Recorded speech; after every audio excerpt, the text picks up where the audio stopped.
Al Vito Di Marco di Cammarata, Camarat e Avola si sfidano nella finale playoff del campionato di eccellenza. Gara di andata di una sfida lunga 180 minuti con in palio la Serie D con gli uomini di mister Cammarata e quelli di Sirugo che condividono il sogno del salto nel massimo campionato dilettantistico. A partire forte è il Camarat che dopo un fraseggio tra Baio e Mirabelli vede il pallone arrivare in zona Guadalupo col numero 20 che fa partire il destro che termina sul fondo. Qualche minuto più tardi è Pisciotta a mettersi in proprio dopo il recupero su Midolo, ma il sinistro del numero 7 non gira abbastanza per impensierire Santillo. Ancora Camarat, ancora Guadalupo, il numero 20 affronta Caruso, rientra sul destro per un cross in zona Pisciotta con Santillo chiamato a smanacciare.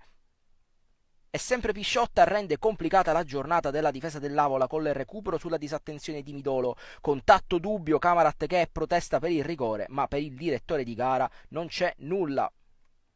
Con le immagini andiamo alla ripresa col match che riparte sempre con un super Pisciotta ispirato, ma col sinistro che non ha ancora fortuna.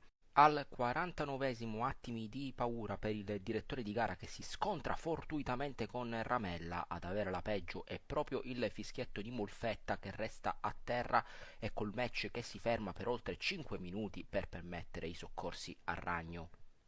Il gioco riprende ed è il destro di Michele Pane a impensierire Santillo con la punizione che si spegne di poco a lato. Il Camarat non demorde e con Osvaldo strappa il pallone dai piedi di Alfò, cross al centro e girata di testa di Pierce che non trova la porta.